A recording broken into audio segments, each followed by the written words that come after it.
Oh come on, did you really think I was going to review Skyward Sword? There are so many reasons why I won't. I said I was never going to talk about the game. I haven't made a video in 5 months. It's April 1st. This is a rickroll. And did you even read the description?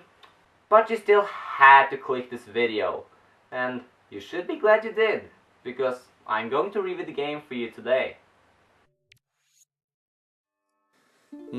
5 reasons not to be taken seriously. Let's get started. So, the story of The Legend of Zelda Skyward Sword is supposedly a prequel to all other Zelda games, including Minish Cap on the Game Advance. A lot shows that, except for the fact that Link has a cap, so that's inconsistent. But you know what? The Legend of Zelda is an anthology series, where each game tells its own story. Just admit it, Nintendo. Don't try to make sense of it by releasing a timeline. The game starts up in the clouds. Cloud gaming, anyone? You live on a big floating island with other small islands in the distance, and you can fly around on a bird. This made me think the game was going to be like the Wind Waker, where you sail around from island to island, but in the sky instead of the ocean. It sounded really promising. Link and Zelda know each other from the beginning, just like Minish Cap. Complete coincidence. And they spend a lot of time together. They start talking about the world below the clouds. No one knows what's down there. Some believe there's nothing at all down there, and others believe there's a vast world down there called the surface, but no one has ever seen it. I think this was an interesting plot device, and I thought this would be like a mystery throughout the whole game. But then Zelda gets sucked into a tornado and Link happens to be the chosen one, so he has to go down to the surface and save her. This is the main problem with the story. You go down to the surface almost at the beginning of the game. There is no build up to going down there. Do you remember how epic it was when you descended down to Hyrule in the Wind Waker? There was build up, there was suspense, and it was halfway through the game, so it felt rewarding to finally see solid ground. Here you just descend instantly, and pretty much the whole game takes place on the ground. It feels lame when you know there are floating islands above you. There's not much to do in the sky except flying between 3 different portals to take you to different parts of the world below. It's like a hub world, and I think it would be cooler if the majority of the game took place in the sky, flying from temple to temple and then later descending to the surface. I wonder why that never came to any of the developers' mind. Hey everybody, I got this great idea for a Zelda game. I imagine a world in the sky with floating islands and you can fly around on a bird. Doesn't that sound incredible? But the main game is going to take place on the ground. The sky is only a hub world. Now, why don't we make the entire game like that? Well, that would be too risky. Okay, so enough talk about the negatives. Let's get to the positives, like the graphics. Well, it's a mix between cartoony and realistic. Not as good looking as Twilight Princess, but nice try, Nintendo. The dungeons are highly detailed and look great, but the sky world looks like N64 graphics. Let's get to the real positive, the gameplay, which is where the game absolutely succeeds. I was not looking forward to waggling the Wii remote to attack, but it actually turned out to be really fun. Although I do look at it as a gimmick, and I don't want this to be in the future Zelda games because the Wii Motion Plus drinks up batteries so fast. But there are lots of great uses of the Wii remote. You can walk around in first person. Well, second joystick anyone? Mouse anyone? You can aim with the bow and arrow while walking around. That is awesome. There's also a whip which can grab objects, a bagpipe which can blow away sand, and the double claw shot is back. The temples are amazing, and I mean it. These are some of the best temples ever in a Zelda game. If you like great puzzles, then this game is for you. One element that's used a lot are the time shift zones, where you hit a crystal and the area around it turns back to the past. So a big desert turns into a wonderful green grass. A dusty old temple turns into a factory where all the escalators and mechanisms start working again. In other areas, the sink sand turns into grass. How nice!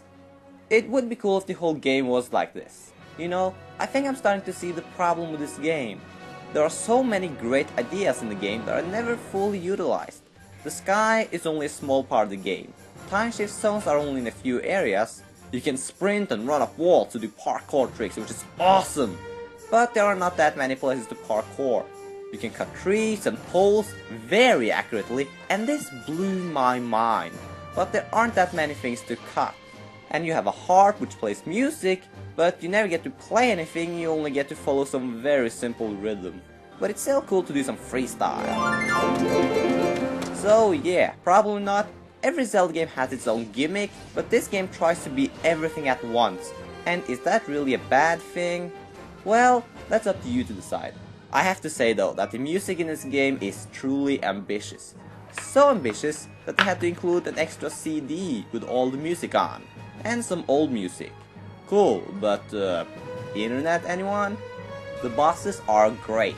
One of my favorites has to be this gigantic scorpion, where you have to hit his claws at the right angle, which takes advantage of the Wiimote gimmick, and that's cool. You also have to do this with the enemies, because they will always block with a sword, so that works really well. Another great boss is this big robot thing with swords. You have to pull off his arms with a whip, pick the sword up, and tear him down. The bosses are big, but relatively small in comparison to previous Zelda games. The largest monster you fight is this puppet from Sesame Street. Come on, if only I could show his feet, he doesn't look that frightening.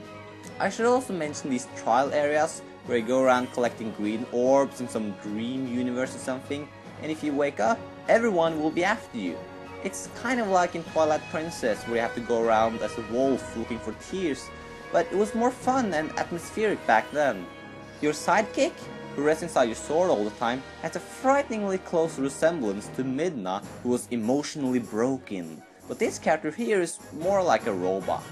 She's very one-dimensional, never shows emotions, and always makes up statistics like, I calculate a 90% chance of this door being locked, or if you enter this portal, there's a 0 chance for you to return. Well, did you know that 90% of all statistics were made up on the spot?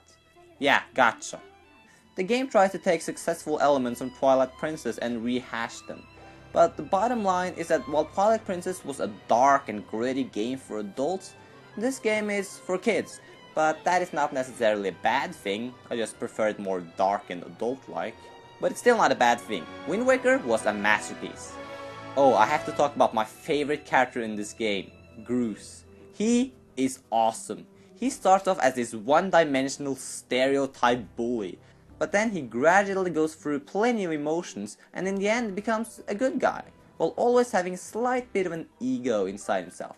He is a character you can relate to.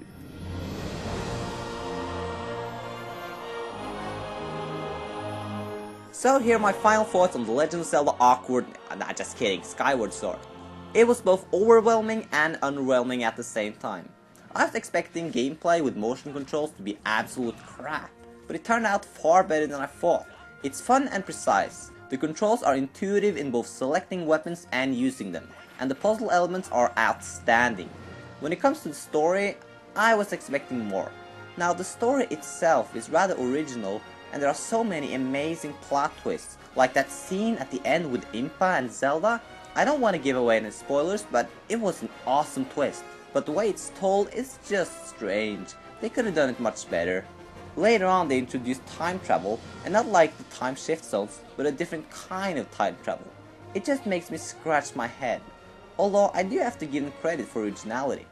Twilight Princess had a very generic and simple story, but it was told so well. The atmosphere, the build-up, the suspense, the pacing, it was all perfect.